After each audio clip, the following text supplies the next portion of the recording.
नमस्कार, मी श्वेता वडके-लांडेकर. बुलेटिनमध्ये तुमचं स्वागत. पंतप्रधान नरेंद्र मोदी महाराष्ट्र दौऱ्यावरती आहेत. मुंबईमध्ये सध्या. थेट जाऊयात राजभवनात. पंतप्रधान बोलतायत. कुछ न कुछ विशेषता हर एक के चेहरे में, नाक नक्शे में कुछ न कुछ बनाता है.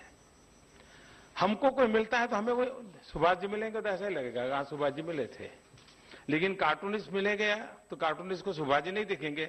कान थोड़ी लंबी होगी तो वही दिखाई देगी, नाक थोड़ी टेढ़ी होगी तो वही दिखाई देगी, क्योंकि उसने उसको मैसेज दिया हुआ है कि देख मैंने जो सुभाष को बनाया था तो ऐसे बनाया था, तो तुम जब इसको मिलो तो यही पकड़ना. और इसलिए कार्टूनिस्ट अब खुद लक्ष्मण खुद का कार्टून भी बनाते हैं. वो तो कलम के धनी थे, पीछे के धनी थे, वो भी अपने आप को सुंदर बना सकते थे. ठीक, ऐसा नहीं किया उन्होंने. खुद को भी वैसा ही टेढ़ा मेढ़ा बनाया, उन्हीं बालों को उन्होंने अपना पॉपुलर बना दिया.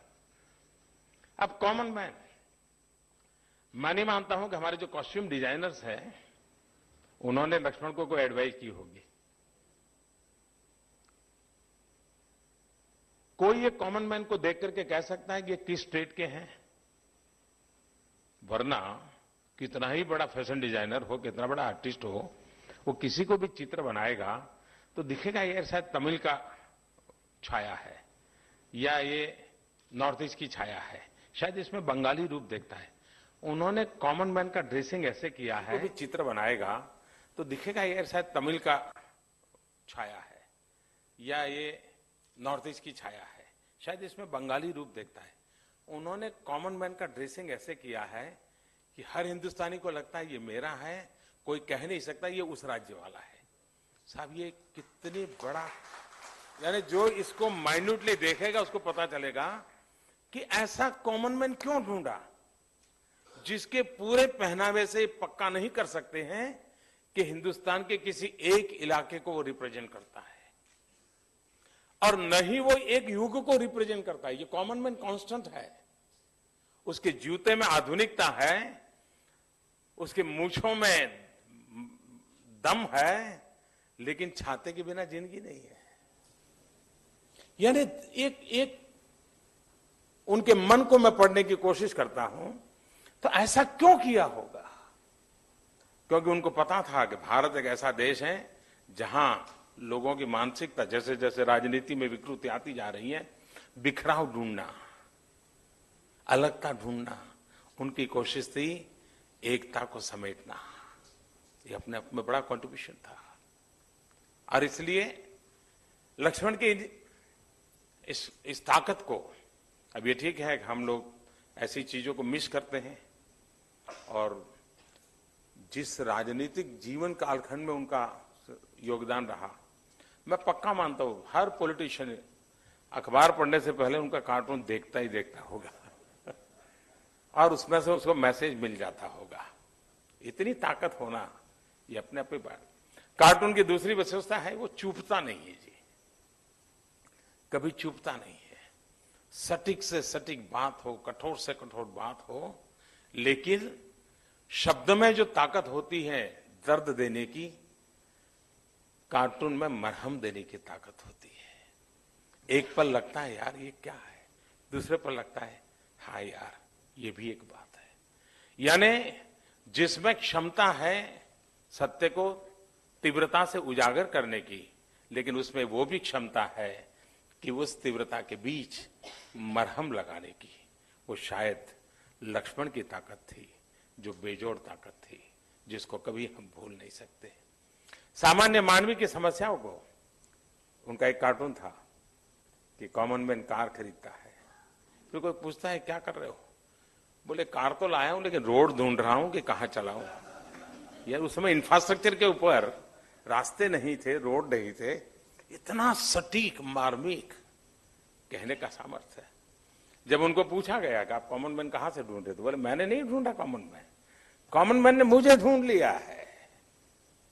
ये अपने आप में मैं समझता हूं एक बहुत यानी सोचने की विशालता क्या थी.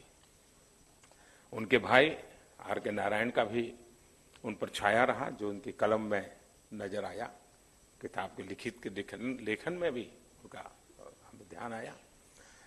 आपने देखा होगा कि जब अटल जी की सरकार थी, मेरे मन पर इन चीजों का बड़ा प्रभाव रहता है, क्योंकि हम ज्यादा दुनिया बड़ी हमने देखी नहीं, वो ताम जाम क्या होता है सब मालूम नहीं था, ये सब यहाँ आने के बाद देखा है। तो पहले तो ऐसे ही जिंदगी गुजारते थे, तो उन्हीं चीजों को देखा था, तो वही ध्यान में रहता है। जब अटल जी की सरकार बनी, मैं पार्टी के संगठन का काम करता था, तो मैं एक दिन उनके एविएशन मिनिस्टर थे, उनके पास चला गया। तो मैंने कहा भाई मेरा एक सुझाव है।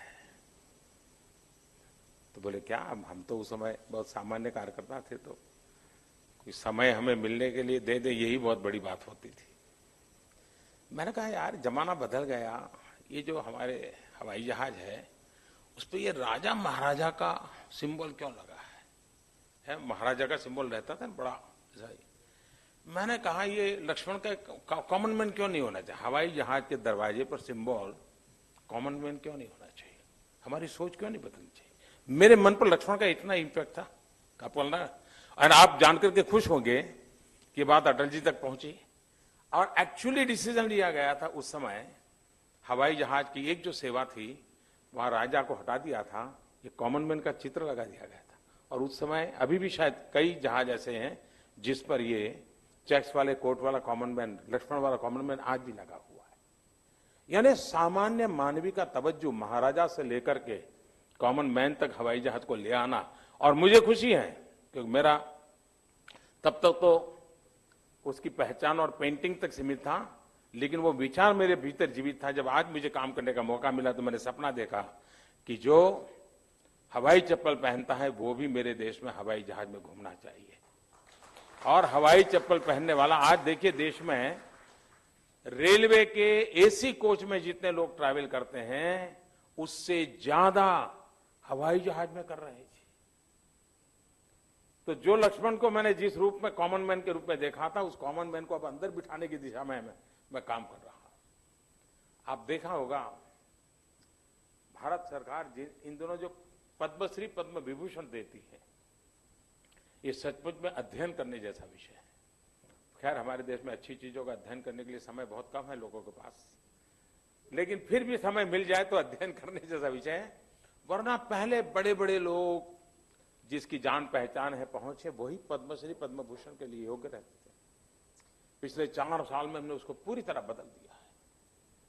कॉमन मैन अगर उसने समाज के लिए, देश के लिए जी करके कुछ किया है तो वो पद्म के लिए सम्मानित होगा। और मैं मानूंगा कभी न कभी कोई न कोई यूनिवर्सिटी केस स्टडी करेगी कि 4 साल में जो पद्मश्री पद्म विभूषण मिले हैं उसमें कॉमन मैन का रिफ्लेक्शन क्या है और देश कितनी ताकतों से भरा पड़ा है उसका अंदाज आ सकता है। अरे ऐसी बहुत सी चीजों में बदलाव आया है और उसका मूल कारण हम उस तबके से आए हैं, उस जिंदगी को जी करके आए हैं जहां पड़े हुए सामर्थ्य को हम भली भांति जानते हैं। और वही सामर्थ्य है जो देश के सामर्थ्य के रूप में शक्ति प्राप्त करे, उस दिशा में हमारा प्रयास है। लक्ष्मण ने बहुत बड़ी सेवा की है। हम लोगों का काम है कि हमारी नई पीढ़ी को प्रेरणा मिले। इस क्षेत्र के जो नौजवान है, मुझे विश्वास है कि किताब उनको बहुत काम आएगी। जो फाइन आर्ट्स के विद्यार्थी हैं, जो कार्टून की दुनिया में जाना चाहते हैं। और मुझे खुशी है कि उनकी पोती आधुनिक विचारों के साथ आई है। वो कॉमन मैन लेके आई है, कॉमन वुमेन लेकर के आई है।